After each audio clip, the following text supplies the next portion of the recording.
Well, we've got another sponsored video today. This time, we're going to be reacting to Munro Live. So I've seen this old crusty man before. He kind of seems like, he gives me the vibe of a Tesla shill. Maybe I'm totally freaking wrong about this guy, but he looks very familiar. And apparently he's got a ton of freaking subscribers.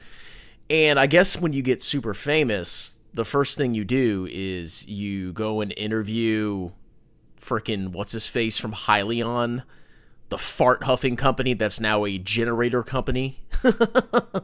Life goals, huh?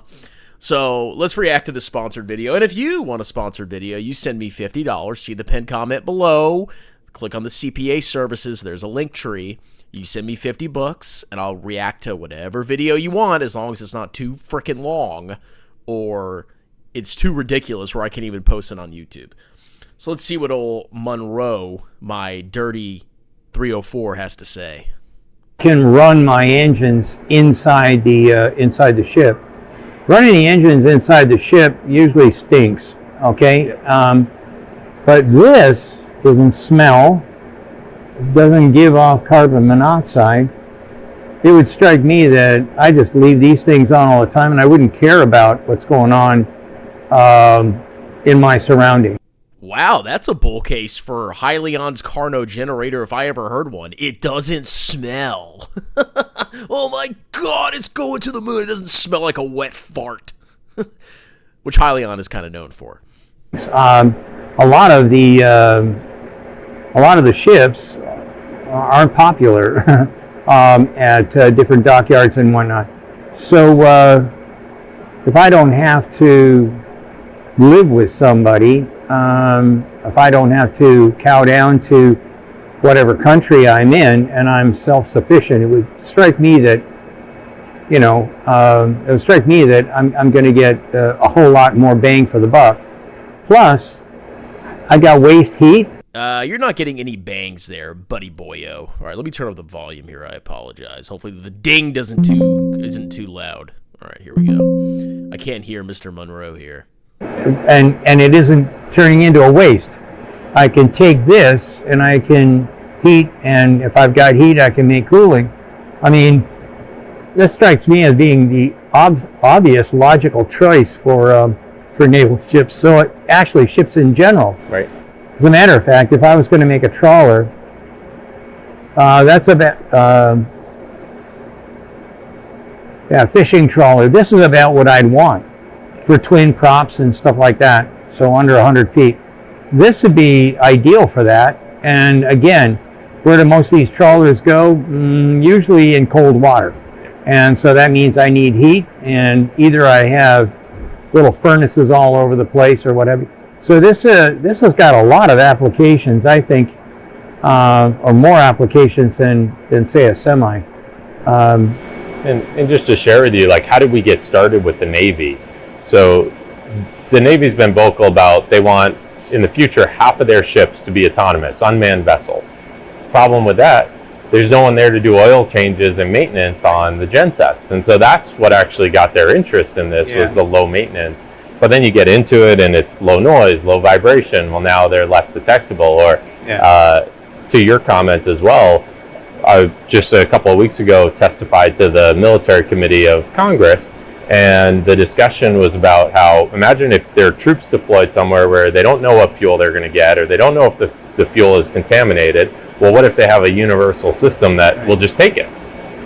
Well, at the end of I mean, I can't speak for logistics that well, but I don't think we ever worried about what type of fuel we were going to get overseas. That's just my personal experience. I don't think that's a major issue in the United States military. We have the best logistical system in the universe, okay?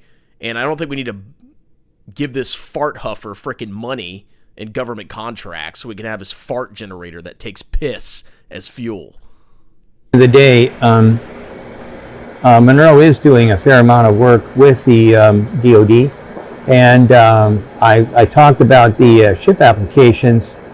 What I didn't talk about was some of the other applications that we're kind of looking at, and this would be ideal for, there are some land vehicles that are going to be running purely electric, and they need some way of generating. Now, I'm not a big fan of like fuel trucks because it's very, very dangerous job. But if I've got this and I can bring in something that'll basically give me double. God, this video is so low testosterone. I don't think there's a milliliter of testosterone, or however you frickin' measure it. I don't think there's an iota of testosterone within a 100-mile radius of this video. Fuel economy, at least double the fuel economy, then I'm pretty excited. Then I only need half as many carriers to bring in fuel. And this makes an awful lot of sense. Like I said, I saw for the first time, I saw your stuff about a year and a half ago. And when it was described, you weren't quite at this level. Yeah. And I said, well, let's just wait until it matures. Well, this looks like it's matured quite a bit. Pretty good looking system. I can't keep my eyes off it. Wow, that's the first thing I saw. It's like looking at a beautiful woman. A bunch of pipes. Yeah, I bet you love pipes, don't you, Mr. Munro? I bet you love pipes. I bet you love long, hard objects. It's like,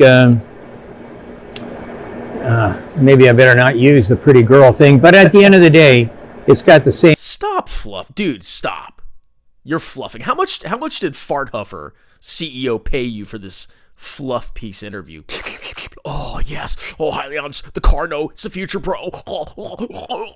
Same effect. If you're an engineer, this is something it's hard to take your eyes off of. It's really amazing.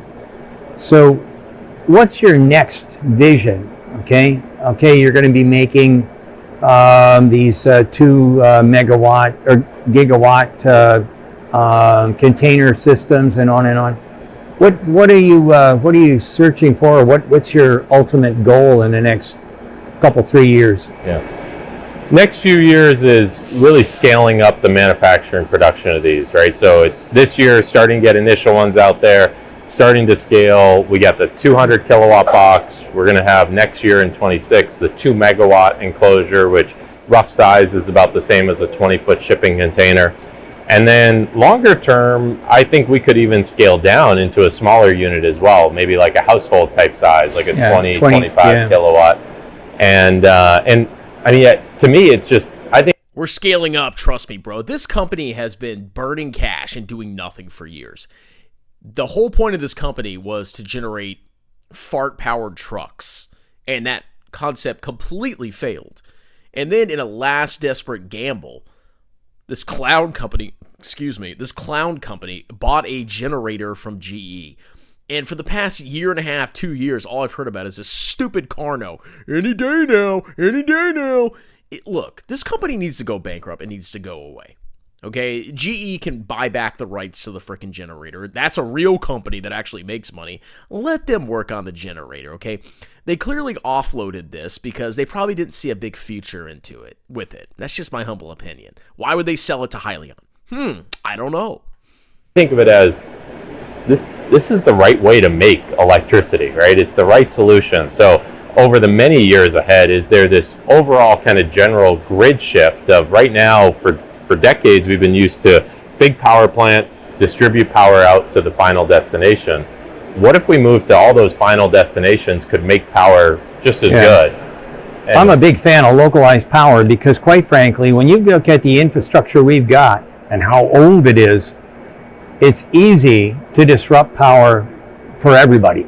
I mean, oh man, maybe we should all get mini Carno generators then. You know, honestly, the infrastructure seems pretty good to me. I had a brief power outage one time in the middle of a storm. Okay, that's true. So maybe the infrastructure needs a little bit of maintenance or prevention. But we don't need frickin' Carno generators in everybody's frickin' house.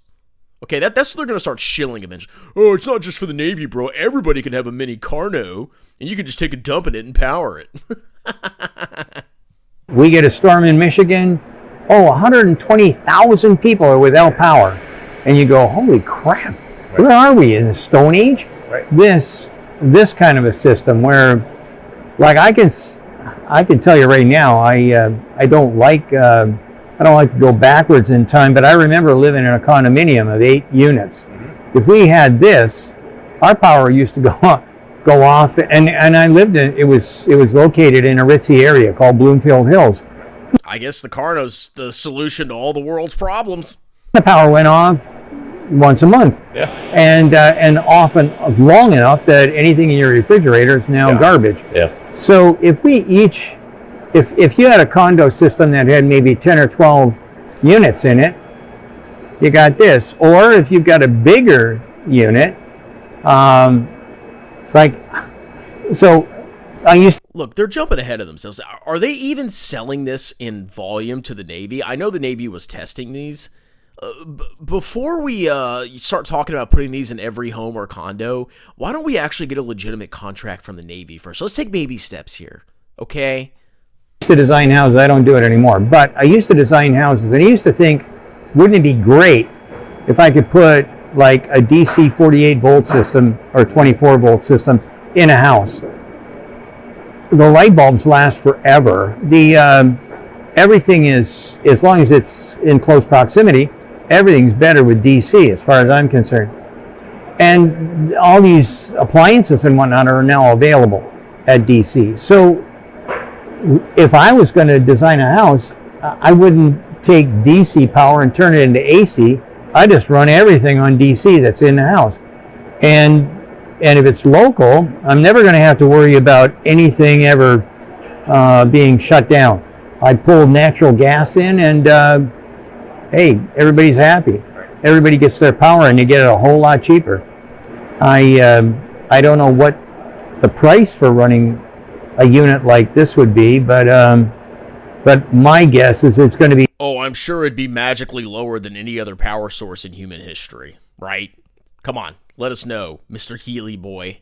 Cheaper than buying it off the grid, and a whole lot more reliable. These things don't look like they're going to fall apart. Have you done any life cycle? That was the other thing I was going to ask. We have, and now granted, there's the life cycle of doing it in simulation versus real life, right? So we've done the simulation to the nth degree, and as you know. Oh, we did a computer simulation. Whoa! That's all that matters. Whoa! Okay, so what he's trying to say is they have no idea what the life cycle is. They have no idea. They've never tested it in practical reality.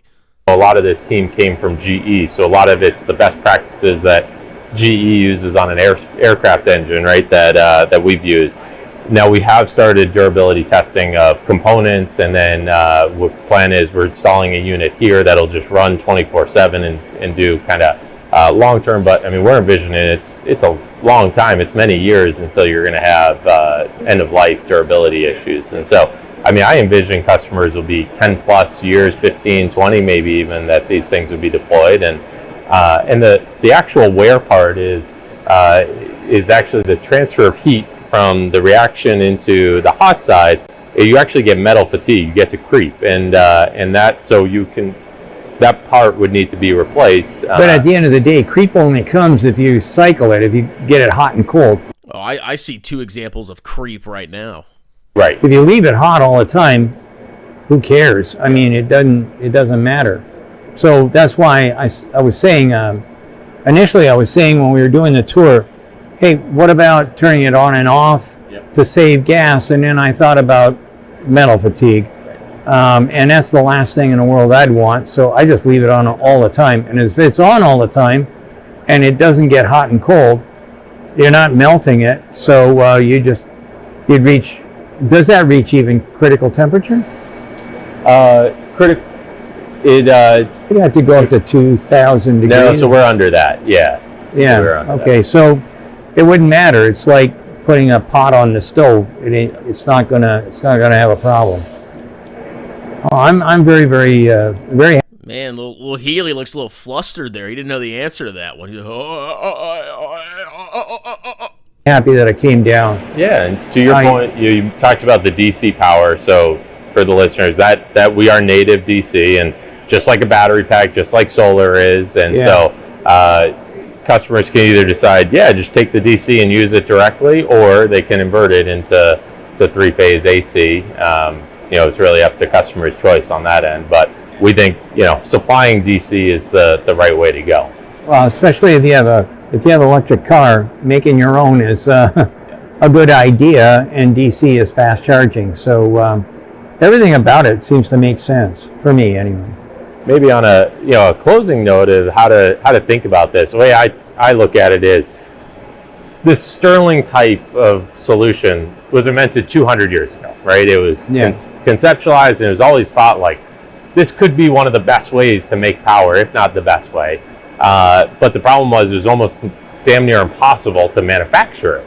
And so fast forward to today, we take this unlock of 3D printing, and that's enabling us to take this. Oh, here we go. 3D printing. It's the future, bro. Everything about my company's a future, bro. How does AI play in? Are we going to talk about AI too?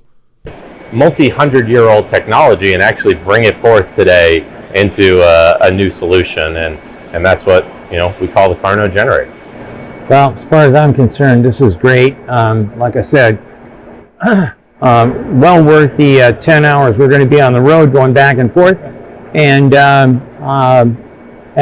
as you mentioned before, you are in the stock market at $1.50 every kid. Translation, penny stock. I wonder how much the stock went up after this. This video got a lot of views for a freaking HYLIION Carnot clown video. This is how HYLIION is gonna survive. They're just gonna have to keep going on these interviews. Hopefully the stock goes up because all the morons buy into it, and they can issue more shares and fortify their balance sheet, because they were able to significantly cut expenses. Because basically what they're doing is they're living off the proceeds from their initial from the clown market. Basically, I think they IPO'd in the clown market, so they got a ton of cash. They burned a bunch of it with the failed freaking stupid fart truck, and now they're just living off that cash hoard and hugely cutting expenses. So if they can keep pumping the share price, I mean, they could probably make this last for years and years and years. We'll see. But I can tell you what, I'm not investing in this. Kids should go and break out their piggy bank and throw it into stock or something, I guess. Anyways, thank you so much, Thomas. Thank you for having you. Really, truly appreciate this. This has been wonderful. Really, a really good, for me, my time well spent. Yeah. Well, appreciate you making the visit. Yeah. So thanks for watching, everyone. And thank you, Thomas, for giving us this absolutely wonderful tour. Stay. Yawn, boring. Look at that weird. Look at that face. Ugh. tuned. Thank you. I'm pretty sure Munro is a freaking Tesla pumper. Hold on a second. Okay, here. Oh, he's talking. Oh, he's actually talked to Clown Elon. Look at that. Look at that. You fluff Elon, you get interviews. Yeah, I'm pretty sure this dude is a Tesla fluffer. That's all you got to do. You gargle Elon's nutsack and then get famous. Oh, yeah, here we go. Yep. Uh-huh. Tesla, Tesla, Tesla, Tesla, Tesla. And then HYLIION. So anyway, are you guys sold on HYLIION stock yet? That was a very entertaining clip that totally did not want to make me blow my brains out. Anyway, that was a sponsored video. Hopefully you enjoyed it. Like, subscribe if you want a sponsored video. You know what to do. See the pinned comment. Send me $50. And you guys have a wonderful night.